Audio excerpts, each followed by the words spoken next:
All right, guys. Let's see. I'm going to say it one more time just for everyone that's coming late. There are sheets over here with the steps. There are also example sheets over here and email sheets over there because I'm going to give away a mask. Woo! That's the exciting part. All right, first of all, let's talk about the stuff that you're going to need in order to make one of these masks. You're going to need a fabric. I don't care what kind of fabric you use. You can use pretty much whatever you want as long as it's kind of rigid based. Right now, I'm using burlap. It comes in like 30 different colors and 30 different prints. Be creative, use whatever you want. Add different colors. I'm gonna make a black one for you guys today because that's really popular right now. So you need burlap, leather, flannel, quilt, I don't care, whatever you want, some kind of soft medium. You also are gonna need a head form. You can make a head form yourself if you want. You can use one of those styrofoam heads and bulk it out with tape so that it fits your head, or you can use I use the Monster Makers foam head forms.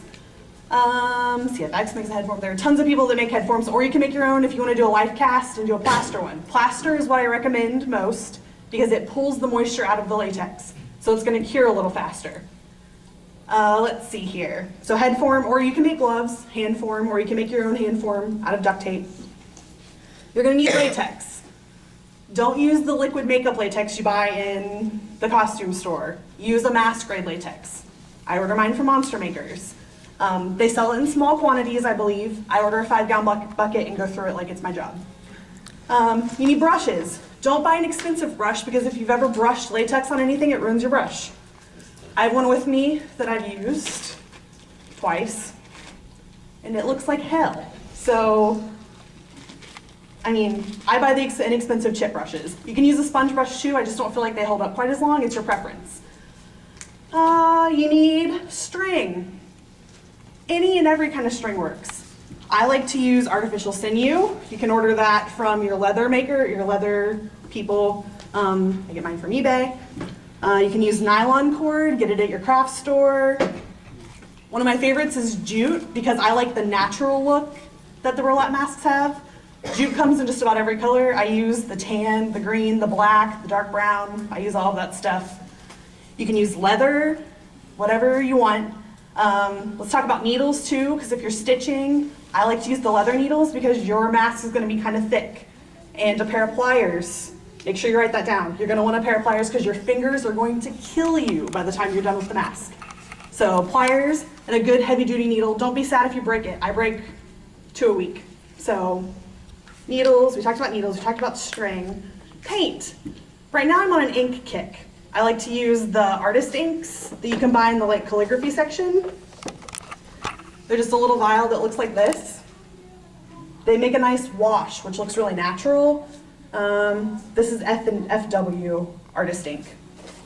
And I also like to use airbrush paint because it does the same nice wash effect because I like for a little bit of the burlap to show through. It's just more natural to me.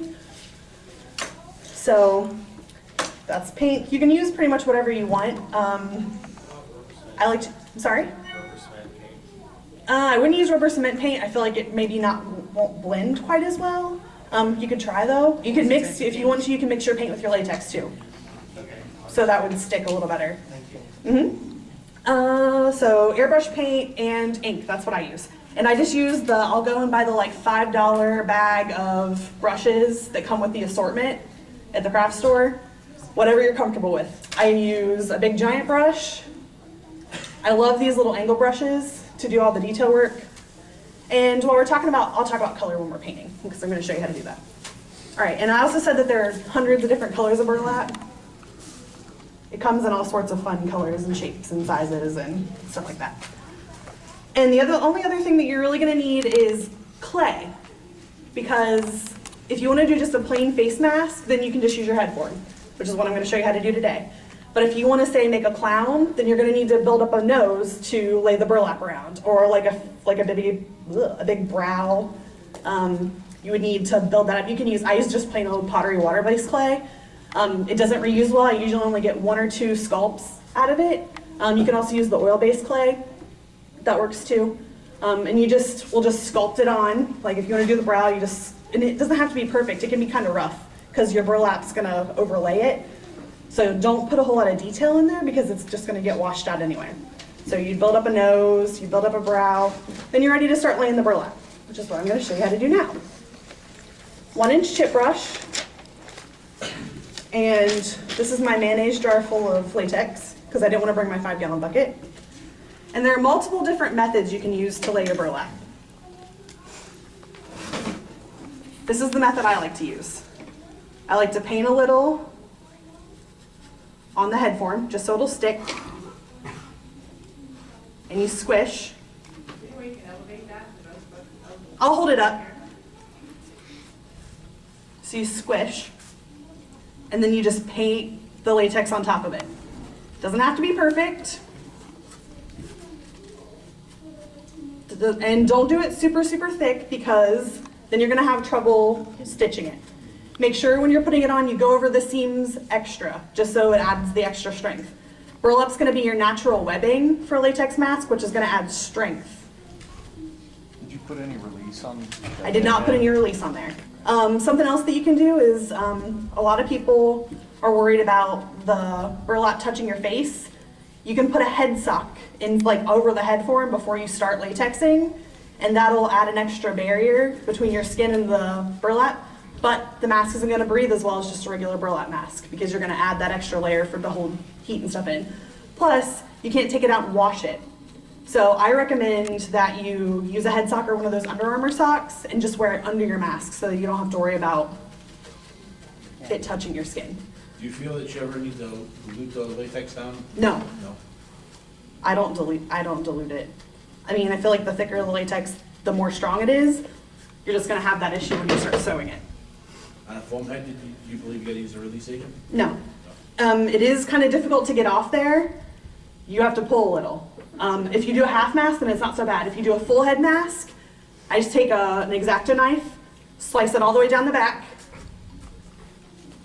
like this, and then I peel it up over the crown of the head and just pull it off from the top. It's gonna take some effort. Like, you're gonna have to pull on it a little bit hard, because like I said, latex shrinks when it cures. So that's gonna be stuck to your head form pretty good. If you don't use a plaster head form, it's still gonna be damp on the inside. So I take a smaller, like just one of the little foam heads, set the mask on it to let it dry for another couple hours before I start doing any of the paint and stuff. That's just another little tip. So I've added another piece, and I'm gonna go in heavy over the seam. What's the overlap? Inch? Whatever you want. I only do like a 1/2 inch, just because I don't want the mask to be double layered. That's just my preference. If you want it to be double layered, that's fine. Whatever's old. Yeah, I mean, I do like a 1/2 inch on all of mine and have not had an issue. So does anybody have any questions about how you lay the burlap on the head form before I move on to the next step? I do have one quick question. Sure, of course. You put latex on the form first? Just so The that it very sticks. first piece, Yeah, just so that it sticks. Because once you've got that first piece that you're gonna build off of, right? if you're making multiples and you want them to look exactly the same, you might want to pay attention to how you lay the burlap, because everyone's gonna look different, because if you don't lay the burlap the same way or cut the burlap the same size, it's gonna just look different, which is fine. I like that none of the stuff ever looks exactly the same. It's unique that way. And then I like my pieces not square and about this size. So like 2 inches by 3 inches, kind of oblong. Another thing I need to talk to you about. The color of the burlap is gonna change a little bit once you put the latex on it. The latex is gonna alter it just a little bit. And so with the black one, I'm gonna go back over it and brush it with black paint. Just dry brush it, just so that you can get the like dark black effect back there. The green's gonna be a little lighter. The gray kind of comes out a little bit bluish, but once you start your paint, that's gonna be a little different. I'm gonna move on to painting if you guys are okay with how to lay. Okay. Everybody good? That's the easy part. That's super easy. It's gonna take you like 20 minutes. Can you gap it somewhat? Leave little gaps? I'm sorry? Can you leave little like gaps in like where one meets, can you leave it somewhat Yeah, gap? in you it? can do that. If you wanna leave a gap, the latex will probably still cover it. Just cut the latex out of it. Like if you wanted to be able to pull hair or something through it, or you just wanted to see your skin a little bit through it, that's fine. It doesn't hurt the integrity of the mask at all. Thinking like maybe if it was like made by some, like a maniac, probably wouldn't like, I would kind of go to like a ramshackle design. Yeah. Kind of like they did for like their face. Yeah, you can leave, I've done them where I've left holes and you can see the skin and stuff a little bit through it. That's fine. So you work your way around? I usually start the top of the head, work my way through the face, and then do the back. Oh, so now you'd go to the front? I do like, yeah, I do the face part. And you may have to trim it a little bit so it'll lay flat over the face. That's just your preference. Some people like it kind of messed up. Yeah, How do you go around the, like, you go around the eyes, or do you cover it over and then cut the knife? you cut the eyes out. That's what I was getting ready to talk about. Ear holes, if you do a full head, you should cut ear holes into it if you want to, if you've got like an actor that's gonna need to be able to hear a lot of stuff going on. It breathes anyway, so you're gonna be able to hear through it just fine. Nose holes and mouth holes. Your preference. Some of my masks have holes, some of them don't. Definitely eye holes, and definitely bigger eye holes. It's okay to see the actor's eyes under there, I think. It's supposed to look like a maniac made it, pretty much. So cut the eyes, cut the ears. I use a pretty sharp pair of small Fiskars. Where are they? You don't do that until you're done with the I makeup. don't do it until it dries. I let it dry 24 hours. Then I peel it off, put it on a smaller head form, let it dry another like 2. These are my eye hole cutting scissors. They're little Fiskars, they're really sharp, they're tiny. The nose, is it one piece? Yeah. The nose is sticks out so much, so you don't like overlap. I lay it just straight over and then I do the second piece, usually I cover the nose. I can do that too if I've got time, I'll show you. All right, that's how you latex. Not hard. This is the kind of time consuming part. When I'm at, I've already started kind of painting it just so you can see sort of the process. I use 3 colors on almost all my masks. Unless it's a black one, then I just use black because you can't really tell that there are any other colors in there. I use all natural colors just because I like the natural look of it. Unless I'm doing a clown, and then I'll do like clown colors. Cheap paper plate that I got off my breakfast this morning. All right, I've got a brown, which I like to do, and you can paint it however you want. If you want it super clean, then go clean. If you want it to look like mold, get a sponge, do some mold paint. You add blood, by all means. Blood is a good thing. I usually use a really dark color, kind of a light color. If I'm doing a light colored mask, this is this light green color. Right here, that's what color the burlap started. This is what color it ended up. So it's pretty close. The light colors, you don't have to worry about it washing a whole lot. Go in with my big brush. This is gonna be kind of your wash color. That's gonna be the most apparent color in your mask, I think. I want it to be green. Dry brush, everybody knows the dry brush technique, right? So you're gonna put a little bit of paint on your brush, blot off. And I like to follow the seams when I paint them, because you're gonna be able to see them once it's done. So this is a nice seam right here. Which seam do I like? I like this seam. I'm just gonna go in with the big brush, brush along that seam, all the way around it. I let it dry a little, not like a lot, just enough to go all the way around it. Just like that. It's not clean, it's not nice and neat. And then I'll take my brush back in where I started and pull out from there to kind of get like a walk. Like you don't want it to look like you just painted a line there. So just kind of drag it out a little bit. See, I've drug it from that one little line so it's a little bit less apparent. And then I'm going to drag it yet again. So that's my wash color. Then I'm going to go back in with my dark brown. Blot a lot of that off because it's going to be dark. And you can mix the inks and the airbrush paint too. You don't have to use one or the other. I'm mixing. Then I'm going to go back in with a smaller angle brush. And I'm going to brush just along that seam again. Just a small little line, like that. I'm gonna do the other line too. I think paint really makes the mask. You don't have to paint it if you don't want to. I just think that it adds some character. Okay, so I went in there with the line, letting it dry just a minute so I don't have to brush a whole lot of the paint out of it. And then I'm gonna drag it, just like I did the green, just with a smaller brush. So it dilutes it a little bit.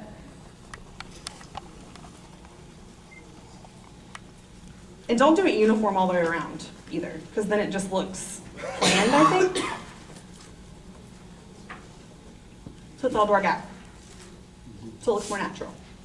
Now I'm gonna go back in with my big brush again, make sure you blot the green off of it. Same brush I just used. I'm gonna get some of the lighter color because when I like to paint them, I like the pieces that are on top to look like they're on top. So I'll do all of the shadow work underneath of those. I'm gonna take the lightest color and I'm gonna brush over top of the piece that's on top. And I'll pass this around too if you guys wanna look at it. Just so that it doesn't look like a plain piece of burlap on top. It's just a little bit light, it's just a little bit darker than the burlap shade. Just add a little bit of weathering. That's the correct word there, weathering. Does anybody have any paint questions? Is that good in the rain? I haven't had any issues with it in the rain. You can seal it too. I like the Monster Maker's Perma Wet. It looks wet all the time. You can seal it with that since it's latex based. You can seal it. It's just gonna be shiny. That's the only sealant I recommend. Yes. How about, I didn't catch if you add anything to the ink? No, I just put it on there straight. You're gonna get from people putting it on and pulling it off, you're gonna get a little bit of wear on the mask. It's just gonna make it look more authentic, in my opinion. I don't honestly love them so much right after they're painted. I'd rather them look like someone's rubbed them for a little bit. Sometimes I will rub them for a little bit. Yes? I'm sorry, I missed the name of the ink. The ink? You used. I get it at Hobby Lobby. It's FW Acrylic Artist Ink. Or Createx airbrush paint.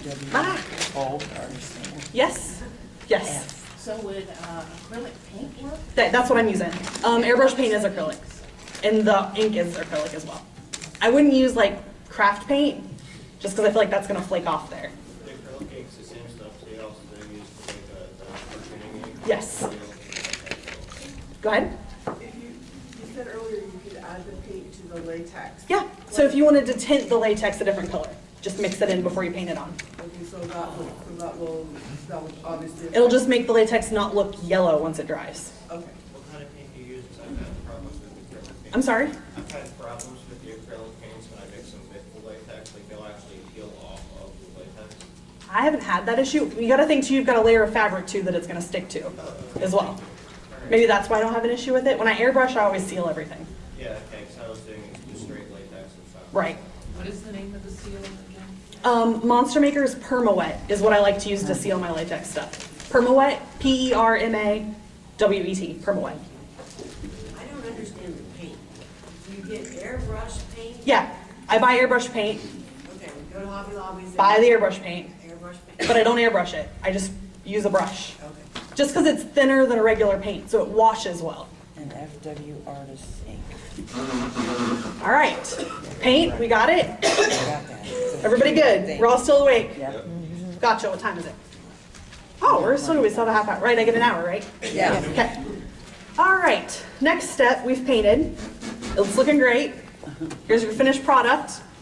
Ooh, hey. Now it's time to do the labor of love portion of the program. We'll just call it that. We're gonna stitch stuff. You gotta let it dry. The airbrush paint doesn't take long to dry at all. You could give it a couple hours and then start stitching. I always cut the eyes and stuff before I paint too. Should add that. Stitching. I like to stitch every patch of my mask for the most part. And my first layer is either gonna be black or tan sinew for the most part. Not expensive, you can get a huge giant roll of it for like $8. It's basically waxed thread. So it holds a little bit better. This is 70-pound test, so it's gonna add a little bit of extra durability to your mask. Hobby Lobby? You can buy it at Hobby Lobby in small quantities. I order it on eBay. Or from any of your leather tanneries there, your things I was looking for. Tractor There. Supply Company Does Tractor Supply have it? in rolls. You are my favorite person here today right now. Good to know. There you go. Go to Home Depot for your burlap, Giant rolls of giant it. rolls of it for $8. All right. So I just cut off, I don't know, like a yard, we'll say.